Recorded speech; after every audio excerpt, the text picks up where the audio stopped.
From Columbus, Ohio, I'm your host, Robb Dunewood. And coming out of Philly, it's your girl Tech Life Steph. And out of Atlanta, this is Terrance Gaines, aka Brother Tech, aka Happy Black History Month, y'all. I put a little challenge to myself. I've actually logged out of all of my social media profiles, with the exception of any of them that is black owned. So for the month of February, Oh, okay. I ain't using nothing social media. Yep. That's the plan for Black History Month. I'm going on a little fast. I keep you updated. I'm posting a Black History fact every day this month on Instagram. I'm still rocking on Instagram, but I am going to post something Black related. That's kind of my, I don't want to Well, call it a protest necessarily, but y'all gonna get this education. well, I'm in the middle. I'm not logging out of stuff, but I will continue not using TikTok or Instagram or X or any of these other platforms that I have not been on probably this year. So I still had the accounts, but I have not logged out of them. And Terrance, I like Spill, man. Good looking out. That was a that is a nice platform. There's interesting conversations going over there. It's a little different than some of the other social media platforms, but it has been an enjoyable romp for the last week or 10 days that I've been messing around with it. Cause I didn't even realize I had an account from a minute ago. I just never logged in and never used it. But yeah, it's interesting conversations over there. All right. Welcome to the family. Welcome to the club. Yeah. So with that, y'all, before we get started, let's do a little bit of a promotion and let folks know that if you are interested in supporting the Tech Jawn in any way, I want to let everybody know that you can do so by heading over to thetechjawn.com/Patreon. We are on Patreon. And, if you were to head over to that link, you will find several different tiers, any one of which supports the show. And most of them give you access to our live stream and after party. So once again, if you would like to support the Tech Jawn, you can do so by becoming a patron by heading over to thetechjawn.com/Patreon. And we hope you like the content that we're giving you and you like to support it. So with that, our first story, y'all, and I was kind of saying this in the green room. It doesn't seem like we can really talk about tech lately, the biggest tech stories anyway, without talking about politics. So hopefully this will start to die out sometime in the near future, but I'm not crossing I'm not betting on that. I think we got 4 years of this. Right. But something that was just interesting to me is that there is a Wired article, and the title of the article is Meta is dismantling D.E.I. programs, but tells investors it still wants cognitive diversity. So I'm thinking it's like, you basically saying that we really don't want to do DEI anymore, but we still want them DEI dollars because there's a whole lot of folks who would fall into the diverse, equity, inclusion categories that use your platform, and you still want to make money off of them. So no, we're not going to make the work environment better for them. We're not going to try to attract those folks, but we do want to have this diversity of or cognitive diversity. And I even went and looked at the definition of cognitive diversity. It refers to the inclusion of people with different thinking styles, perspectives, and approaches to problem solving within a group. So I didn't go to a HBCU. Y'all were blessed to go to HBCUs. Maybe you can explain this to me because I didn't get this education. But how can you have diversity of thought if you don't have diversity of people? Can you explain that to me? How does that happen? Well, I think, and I don't know if it's the case in Meta's position, because they actually have, and a lot of companies have kind of scrubbed their websites of the mention of DEI. Meta, though, I think took it a little bit further, where they're not going to continue. They're not going to even track that anymore, and so there won't be any data around hiring and percentage makeup of different groups within the company. So I feel like they may actually be one of those companies that is truly trying to dismantle DEI. However, and this maybe doesn't answer the question, but there is a case to be made, I think, for some of these other companies that diversity, DEI is just going through a rebranding. There was an article in the LA Times, and I should have posted it. I didn't. My apologies for not posting it in our show notes. But there was an article in the LA Times about the idea that DEI is just going through a rebranding because they looked at some of the numbers. 486 out of the Fortune 500 companies still have reference to DEI or their commitment to it on their websites, in their literature. So I think we're seeing sort of the larger companies, the Targets, the McDonald's, the Walmarts, and stuff like that, sort of being higher profile in this. But I feel like most companies may just be trying to reword how they do it just to not piss the current administration off, and to not piss the louder segment of the population that would be like, get. So I don't know. I may be overly optimistic in that understanding of it, but even in the case of Meta, I feel like cognitive diversity is still diversity, and I don't know that they'll do the right thing necessarily to bring in diverse trains of thought and methods of thought, but it does leave them open to have that in the company. I don't know, my 2 cents. It sounds like they want diverse people to be a mistress, for lack of a better term, like love me quietly in the dark, but out front. I'm not You decide know, Jawn. They decide Jawn. They decide Oh, piece. wow. yeah. I'm gonna come Who over on the day after Christmas and see you, and not on Christmas Day because I February got to be with. 15th. Right. Yeah. Exactly. They decide piece. Who Diversity is a who side want piece. who I don't want to be a mistress. I don't know about y'all. You know what I'm saying? I get it. DEI is a bad word, and we need to figure out a way to get, get the powers that be off your back, or whatever that looks like, the threat, the potential lawsuits, whatever that looks like. I guess these companies don't want to be bothered with it, but it's just like, well, why is it, not necessarily in reverse, but it's just like, well, we diverse people would want companies to put their arms around us and be concerned if we're upset or complaining or don't like a word that everybody else is using. We should be able to say, nah, we ain't doing that either. And Targets of course, this is just far-fetched thinking, but the companies of the world, when we say we don't like that or we don't like this, we want the companies just to shift just as much as they shift for when whomever else decides they don't like something or whatever the case may be. Are we consumers or are we not? This is like this whole rebranding thing. I get, do what you got to do.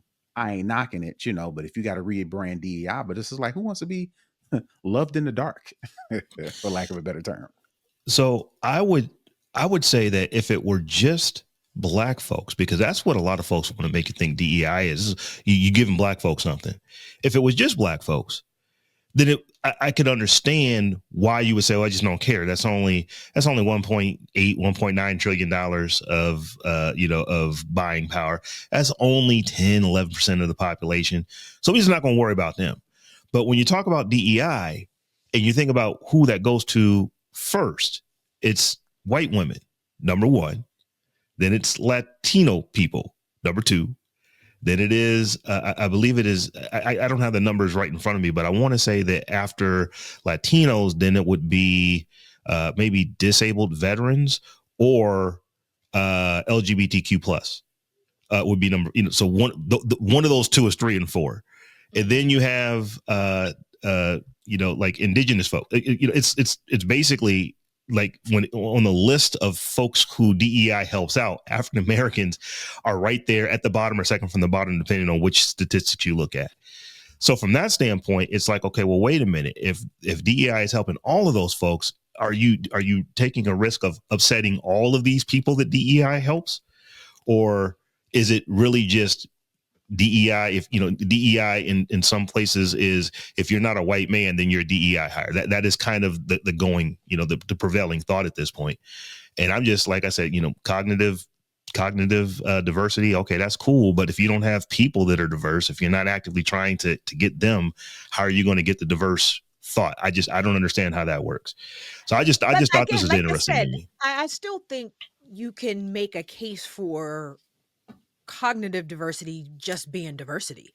Like you'll still get, if you In if you general, claim kill you two birds with want one stone. cognitive diversity, that you still get that with a woman, with a person of color, with a disabled veteran, with somebody from the like it's literally the same thing. I mean, I feel like we're caught in a semantics argument right now, and just in this broader conversation around DEI. I feel like we really are just talking about semantics, because cognitive, like, everybody thinks different, like, you know what I mean? Like, if you're talking cognitive diversity, no two people think exactly the same. So it's all the cognitive diversity of people is 100%. I mean, we're all literally different in how we view things and think about things. So, you can make that argument and make that declaration, I guess, and say, and still bring in all these other groups of people. Like I said, I don't know if Meta specifically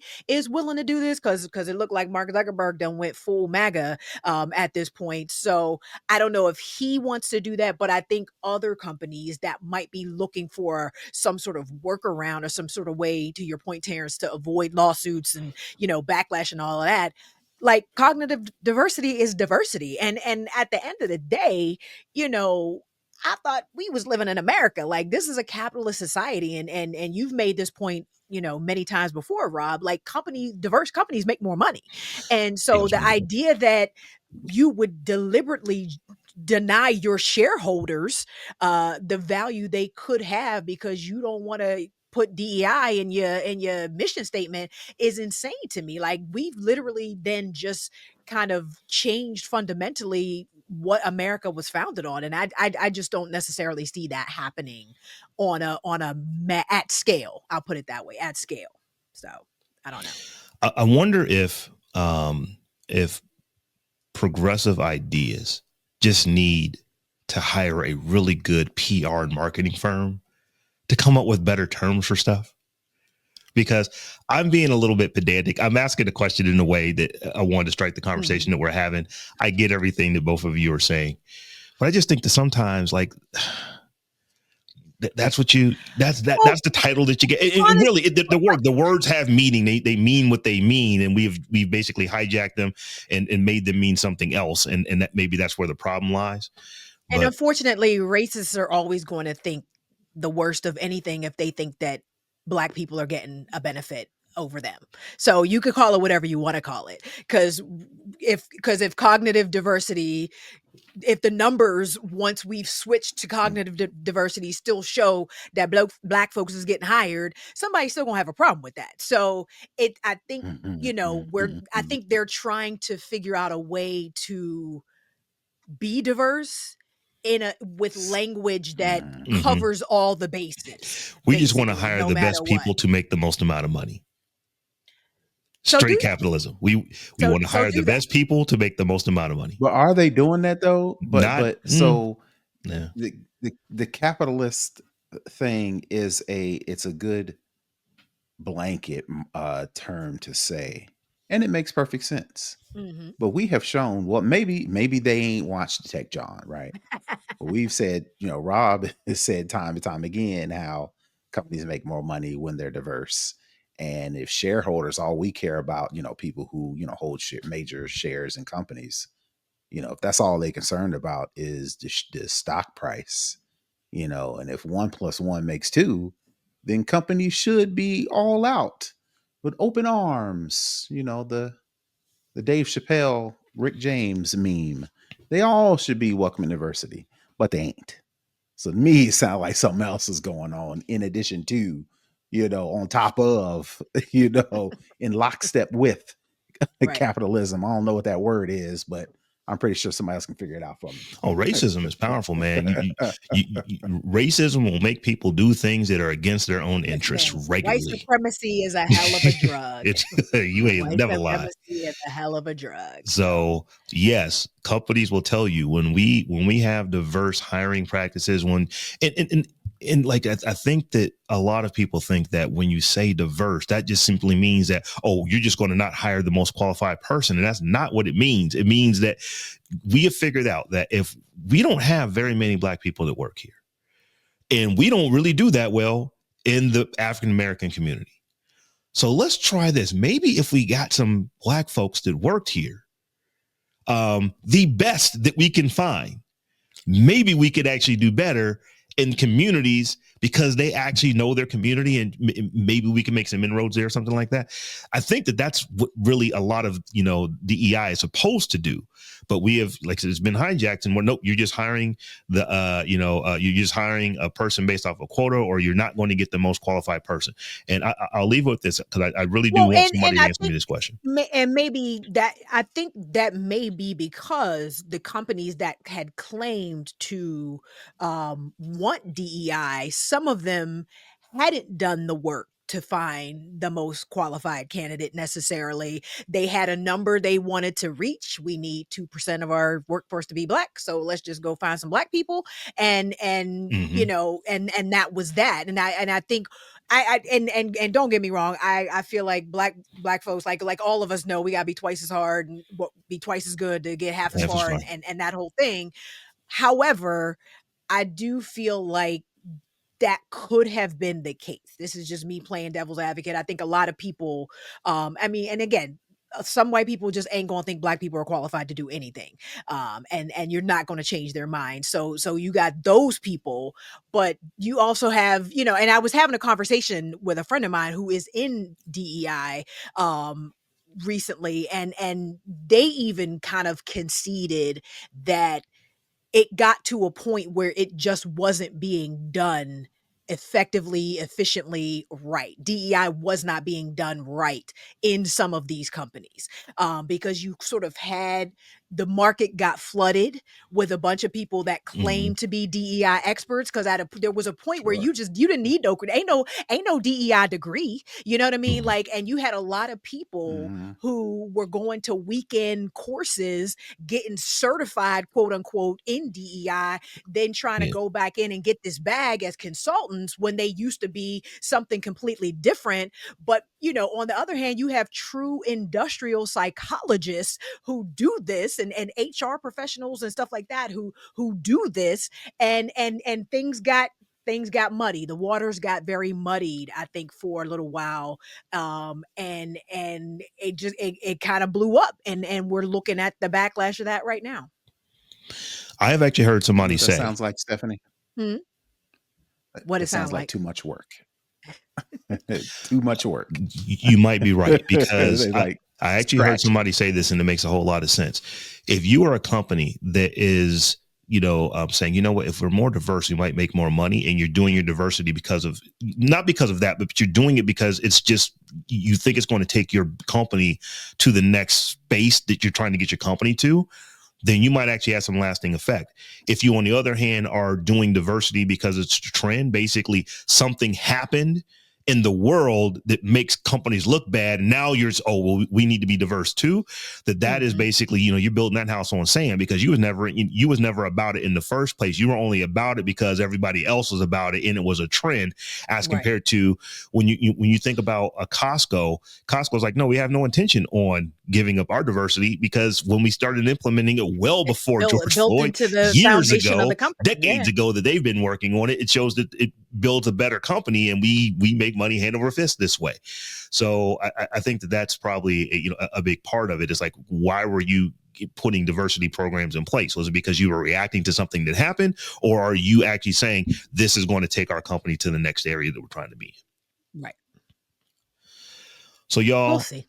In this next story, that we're going to talk about. I just love being able to talk about hip hop and tech at the same time. So this is what I literally just found this today, from a PR article that came out. But Legendary MC has launched a application that's called, or a program that's called Notes, and it's a fintech and AI powered platform redefining financial empowerment for independent urban music artists and creators. So anyone who is at all interested in hip hop at all would probably agree with it. I think all three of us will shake yes or to this, is that Rakim is he's widely regarded as one of the greatest MCs of all time. Eric B and Rakim, that Rakim. So he has basically gotten together with another former artist named Divine, and who was the CEO and co-founder of this platform that they're putting in place. And essentially, this Notes platform, it's combining Rakim's cultural legacy with cutting edge tech to empower urban music creators to financially impressively do a bunch of different things. And I thought this was cool because one of the things that we say all the time is like it seems like, especially in recent times, in the last 4, 5, 6 months, that we have been about, okay, well, we need to build our own platforms. We need to do our own stuff. And here is one of the best MCs I've ever seen do it. They're saying, okay, let's build our own stuff. Let's get together, put a platform together that can actually help music artists do what they do. So I wanted to get y'all's takes on this. Saray said, are they thinking of a master plan? We see what you did there, Saray. Yeah. Okay, let me preface this by saying Rakim is my number one. Like, when you talk about your top 5, Rakim is my number one, will always be my number one. He's the GOAT. That being said, I just hope this is not some, I don't want to say celebrity fintech grab necessarily. But we have seen this type of thing blow up before. I was with it when they were talking about, helping artists secure funding for projects and, budgeting. But then once you put the credit and the loans and the crypto and all that other stuff in there, like, it's a slippery slope. That's all I'll say, because we've, like I said, we've seen this before with celebrities that got jammed up on crypto things and NFT scams, and attaching their names to something that ends up being sort of predatory for the people that were supposed to be benefiting from it. So I'm not mad. Like I said, Rakim is my GOAT. I hope this is what it appears to be, and is truly here to help people out. But fintech is a real funky space, and when you get into it and don't really know what you're getting into, and I think a lot of artists do that, and they kind of just put their names on things, it could go left real easy. It could go left. So that's all. Yeah, and that's what I was going to mention. The 4th bullet point says exclusive Ask Raw feature, an AI voice assistant and agent in the iconic voice of Rakim, purpose built for independent urban music artists and creators. I'm hoping this is not the case, but I'm hoping there is more to this than Rakim just providing his name, Right. image, and likeness. Right. Because if it is, then clearly this is a move to entice music creatives by using a platform that caters to them. But I think that's where everything stops. And I'm thinking, like Stephanie mentioned, you add finances and credit and things like that in the mix, and it is, as they mentioned, membership focus access. So you got to pay to play. Well, let me not say pay to play. Mm-hmm. You have to give up to get into the game to start with. And then you get the connections, you get the whatever the case may be, if that is the case. Not saying it should be free, but this sounds like, what area hasn't been touched? Music creatives, but not necessarily from a sense of I want to help. It's just from a sense of well, nobody's tried to swindle them yet. That's what it Yeah. feels like. It's like an And I untapped could be market. wrong. Right. Yeah, it definitely is. Yeah. I'm not getting the best vibes from this. I know the And I want crypto to. and credit I want to. financing. Yeah, I want to believe in it, but I'm not getting the best vibes from it, unfortunately. So I hadn't heard of Divine. I don't know. Have either of you heard No, of I don't. Divine I've from when they never were? heard of that. No, never So heard of they that person. also they were involved in a bank, one of those neobanks, or online bank where they don't have a physical place; it's just online only. And I know they were involved in that, and they're bringing some of that experience over to this. But I actually said, well, let me go look up Solvent Bank, and it's like, oh, so it's not actually doing credit cards yet, and it's not doing banking yet. It's kind of like it's an idea that they're going to eventually get to. Right. And I just like it's a concept of a bank. Concept of a bank. So they're still still trying to get people to sign up and stuff for it. So I'm like, I'm just going to be this. I am for everything black until there's a reason not for me to be. And there's no reason not for me to be at this point, as you and Terrance are saying, Steph. Anything that has crypto and finance and credit and this and that and the other from non-traditional banks, right? It's a hard no. You need to raise your eyebrow up and make sure you're reading all the fine print on this. And that's not just because this is something that's being done by two black brothers. Anyone who is giving you that type of opportunity, you need to make sure that you are, doing things that are not going to hem you up at some point later. But like I said, we don't know yet. So this will be a definitely let's come back and look and see where they are in 3 months, 6 months, a year, 2 years, in which rolling with this. I really would like to see that Solvent Bait actually become something more than a website, because right now it looks like all that it is a website that you can sign up to. So hopefully there's some things going on in the back end. Well, all this is a website. All this is I was going to say same right thing now. Here. So I hope that there's some stuff that is going on in the back end. But like I said, I have not seen or heard of Steph. You may be closer to it because I know you are a hip hop head, but I've not heard of Rakim putting his name on stuff that was sketchy. I have not heard of that before. I hadn't either, but I hope he has really, really done his own homework on this, because when the scam is uncovered or revealed and people start to sue, they go after the most visible person involved in the project, and he is the one at the top of the food chain on this. And if the shit hits the fan, they're gonna be coming for his neck and his assets. So hopefully he has done all of his own due diligence on this to make sure, and this divine person well enough to know that this is going to be something that is not just a cash grab, that you'll collect all these membership dollars real quick, and then the app goes away, within 6 months or something like that. Because when the people come for you, they're gonna be coming for you, Ra. So be aware and make sure your ducks is in a row.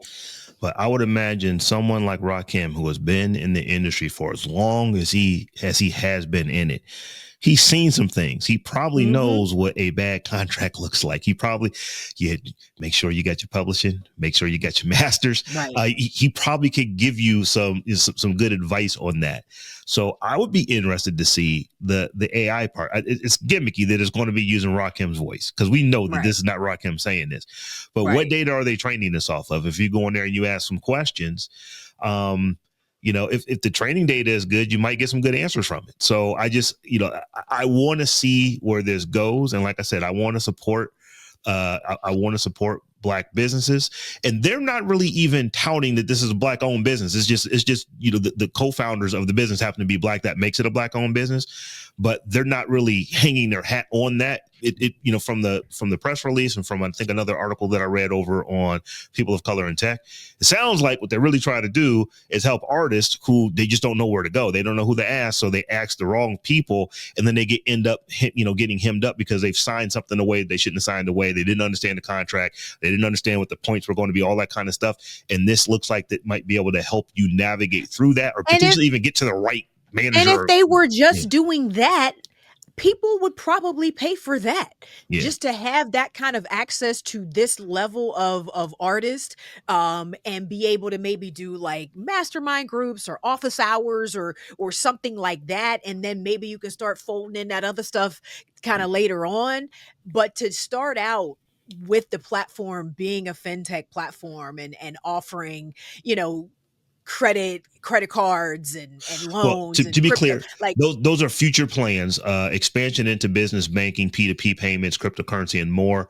That is mhm. not what they're launched today or launched relatively recently. That's something that they're looking at before. But as I said, it's just a website at this point. So Yeah. I don't know what ultimately they can offer. So we'll have to come back and take a look at this. But like I said, Yeah. you know, Yeah. yeah, I'm in a frame of mind right now. I am for these types of businesses, because it's like, if we want to say that, well, we need to support black owned businesses, then you have to allow black owned businesses to start and ultimately have only a web page until they get enough people signed up to where they are able to go do something. And that's kind of what maybe this looks like. Definitely Solvent Bank. So we'll have to see. And let me just read from the website. This quote is being attributed to Rakim as a founder. It said, with quote, with notes, getting paid in full is beyond just the money. It's also about the knowledge and understanding of the urban music game from a position of being conscious of how it all works as a business and how to leverage that to thrive and succeed as independent urban music artists and creators. So if you stick with that mission, it could be something. I'm rooting for you, Rakim. Like I said, you my top one. So I'm rooting for you, brother. So, Steph, you threw this last story that we're going to talk about here. I believe you pulled this article off The Verge, but it looks like the Consumer Financial Protection Bureau. We're taking all the gas out of that with Listen, what's going on with this new administration. some bullshit. So, Treasury Secretary Scott Bessent has been named the acting director of the Consumer Financial Protection Bureau. He quickly instructed the agency to stop all rulemaking, communications, litigation, and other activities.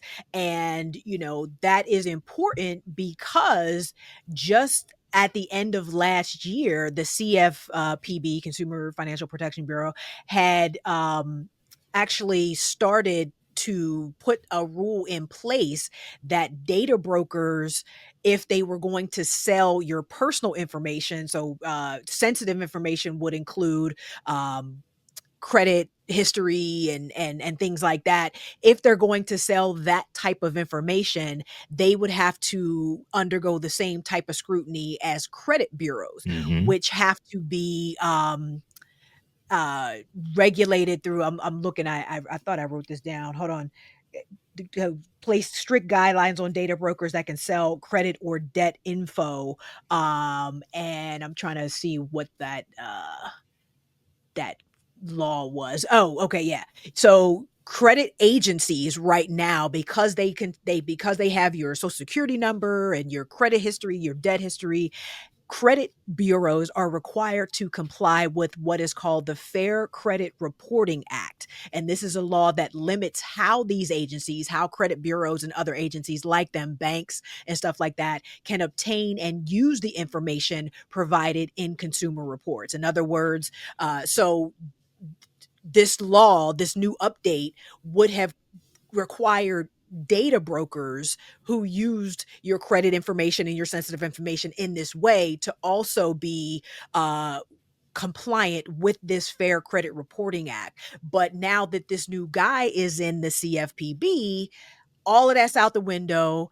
It was about to become a rule on March 3rd. So next month, it was A about to month take from effect. today. Yeah. And now that this boy is in here, all bets are off and all of your sensitive information is back on the table to be bought and sold to the highest bidder. And I just think that is just completely egregious and wrong, and just one more way this, banana republic we are in right now, is going to be harming regular people.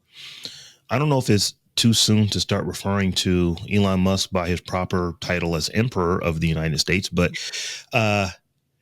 if I'm reading these articles correctly, he basically has come out and said that he wants the CFPB to be done away with.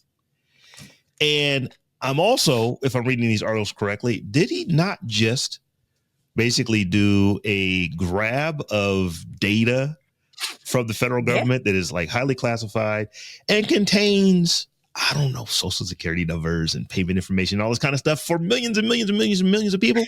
I don't know. Like, I don't want to say it's a coincidence that these two things are happening at the same time, but I will say that these two things are happening at the same time. That the unelected civilian that seems to be running stuff with the powers of of a president just went and just grabbed some data that we don't even know. Is it illegal?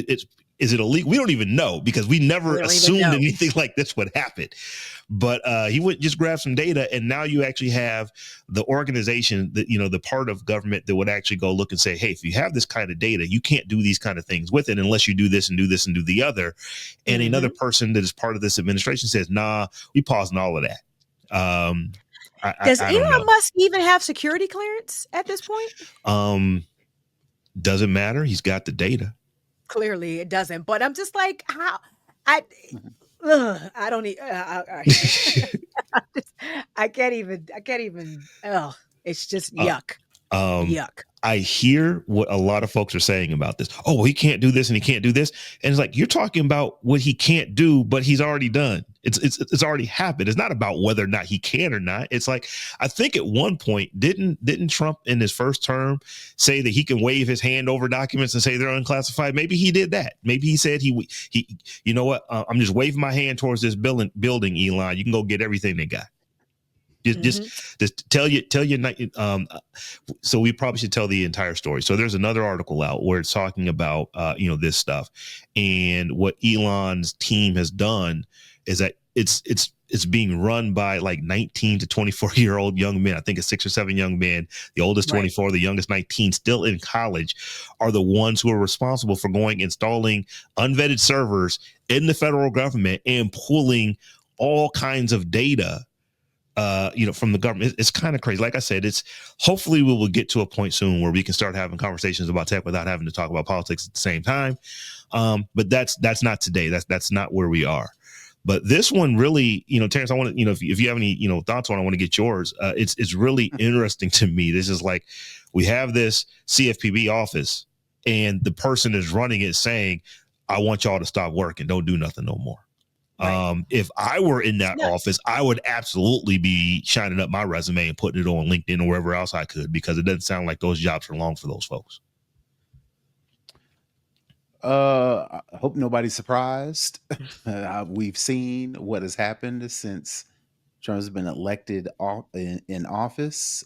We saw what was going to happen with that whole Project 2025 document, manifesto, whatever you would call it, was rolling around. I think in Trump's very first term, he came off as not having a plan, not knowing what to do, didn't have a lot of those office cabinet positions filled for like the first 100 or some odd days.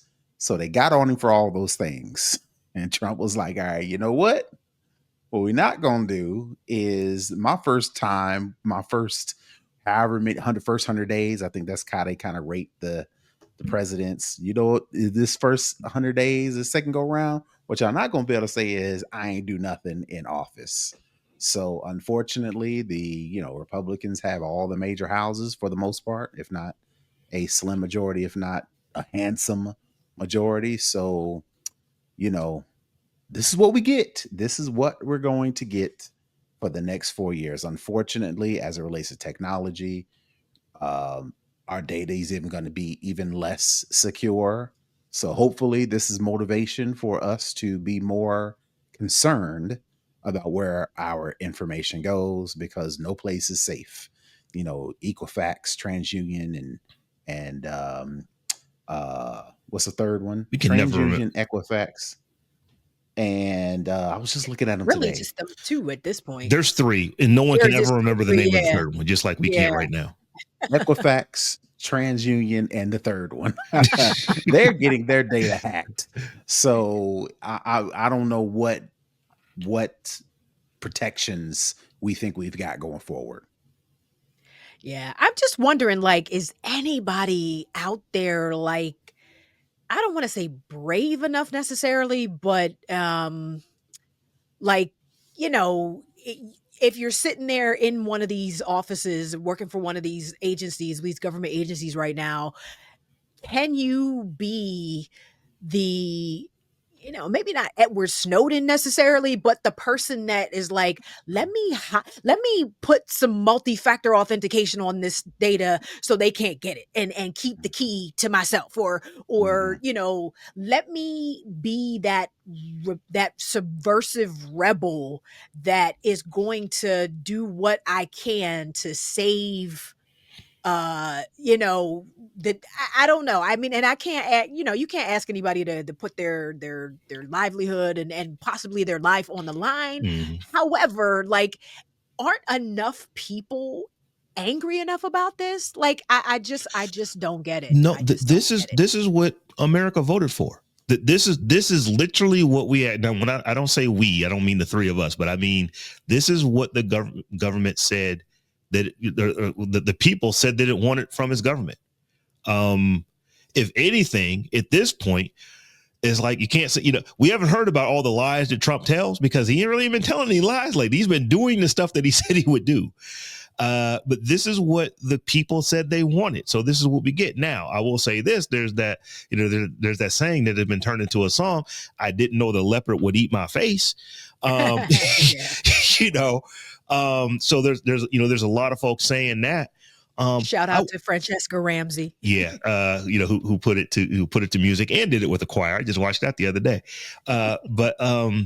This is what we asked for. So I hear what you're saying. Is there somebody who could go and do something? Anybody. And it's like, well, you know what? If your political bent is the opposite of where we probably are, what Elon is doing is kind of that, and that's what and we have the problem with it. So it's like I don't know that the answer is doing stuff outside of what the law says you can do. I would just hope that at some point, there's enough people on the other side that's like, wait a minute, we are giving freedoms away, because why would you stop? If the Supreme Court has basically said that the president, while he is in office and doing official acts, cannot be, I don't want to say that they're not crimes, but you can't try him for that kind of stuff. So what is the downside for him to do all of these official things and just try him? It's like, well, hey, there's 2 other equal but separate branches of the government. Y'all got a problem with what I'm doing. Do what you have to do to keep me from doing what I'm doing. But I'm going to keep doing what I'm doing because this is what the people who put me in office said they wanted. And until you stop it, I don't know what the answer is. And that sounds kind of sad, but it's the state that we're in. It's the state that we're in. Oh, and Saray gave us the heads up. Experian is the third. Okay. And we can never remember that. There's always, we don't even think that there are 3 credit bureaus, but there are 3. That other one.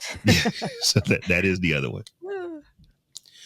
So before we get to our spotlight, because it is Black History Month, and I think we kind of started this a few years ago, that we try to have a spotlight every week during Black History Month. So you got this week, I'll try to get one next week, and we'll just keep going, in doing that. But before we get there, I got to talk about this Osmo Pocket. We've talked about this on the show before.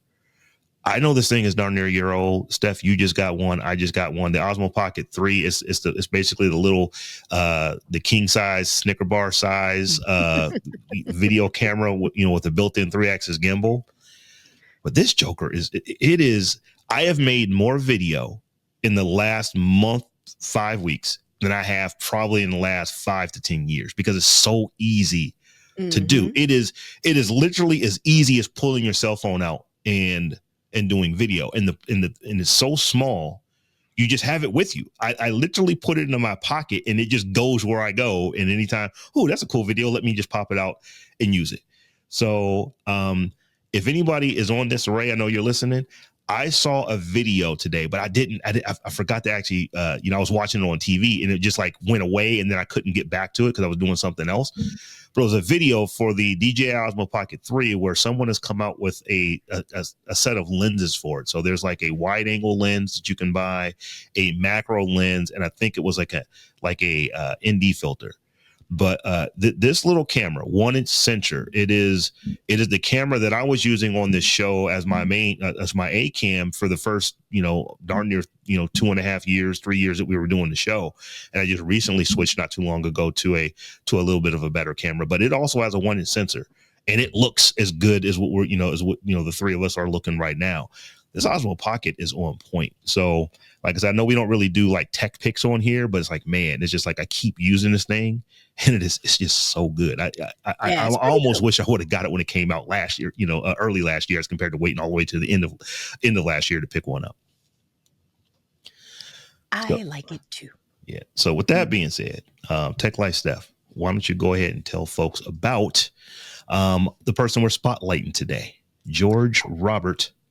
How do you say his name? Carruthers. George Robert Carruthers. Yes. Scientist George Carruthers built his first telescope at the age of 10. He earned his PhD in aeronautical and astronautical engineering at the University of Illinois in 1964 and began working at the U.S. Naval Research Laboratory. His telescope and image converter was used to identify molecular hydrogen in space, and his ultraviolet camera spectrograph was used by Apollo 16 during the flight to the moon. Carruthers was born on October 1st, 1939 in Cincinnati, Ohio, the eldest of George and Sophia Carruthers' 4 children. George Carruthers Sr. was a civil engineer with the U.S. Army Air Corps and encouraged his son's early interest in science. By the age of 10, young Carruthers had constructed his own telescope with cardboard tubing and mail-order lenses he bought with money he earned as a delivery boy. Carruthers' father died when the boy was only 12.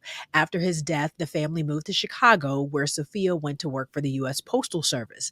Despite the emotional setback, Carruthers continued pursuing science. As one of only a handful of African Americans competing in Chicago's high school science fairs, he won 3 awards, including first prize for that telescope that he designed and built. In 1957, Carruthers graduated from Chicago's Englewood High School and entered the engineering program at the University of Illinois Champaign-Urbana campus. While an undergraduate, Carruthers focused on aerospace engineering and astronomy. After earning his bachelor's degree in physics in 1961, Carruthers stayed on at the University of Illinois, earning his master's in nuclear engineering in 1962 and his PhD in aeronautical and astronautical engineering in 1964. In 1964, he went to work for the U.S. Naval Research Laboratory as a National Science Foundation postdoctoral fellow. 2 years later, he became a full-time research physicist at the NRL's E.O. Hurlburt Center for Space Research. On November 11, 1969, Carruthers was awarded a patent for his image converter for detecting electromagnetic radiation, especially in short wavelengths. During a 1970 rocket flight, Carruthers' UV telescope or spectrograph and image converter provided the first proof of the existence of molecular hydrogen in interstellar space. Carruthers' invention was used on April 21st, 1972, during the first lunar walk of the Apollo 16 mission. For the first time, scientists were able to examine the Earth's atmosphere for concentrations of pollutants and see UV images of more than 550 stars, nebulae, and galaxies. Carruthers was awarded NASA's Exceptional Scientific Achievement Medal for his work on the project. In the 1980s, one of Carruthers' inventions captured an ultraviolet image of Halley's Comet. In 1991, he invented a camera that was used in the Space Shuttle mission. Carruthers also extends his efforts to education. He helped create a program called the Science and Engineers Apprentice Program, which gave high school students the opportunity to work at the Naval Research Laboratory. In 1996 and 97, he taught a course in Earth and Space Science for DC Public Schools science teachers. Then in 2002, Carruthers began teaching a course on Earth and Space Science at Howard University. In 2003, Carruthers was inducted into the National Inventors Hall of Fame for his work in science and engineering, and he actually passed away at age 81 back in 2021, I believe. It's awesome. Bro's Yeah. out there science in the science. Science, all science, everything. And it's like, you know, you just never know this stuff. It's like, I mean, this dude was putting stuff on he's putting stuff on spaceships, sitting it into space that is doing important work. So yeah, I'm glad you that you remembered that we need to do spotlights every week this month, because this was a particularly good one here. Yeah, George Carruthers. Shout out, and it looks like 2020. So Ray said he passed away in 2020, but shout out to George Carruthers. And he's from the state of Ohio. So, although Cincinnati is almost like we call that North Kentucky. But anyway, Tech Life Steph, tell folks how they can get at you. You can follow me all around the web at Tech Life Steph, or head to my website at stephaniehumphrey.com. And you can find me all over the internet at Brother Tech. That's BROTHATECH. And I am at Robb Dunewood on all the things. We're also at the Tech Jawn, the Tech JAWN on all the things. So come holler at us however you holler. Until we meet again in a week's time. Peace. Peace.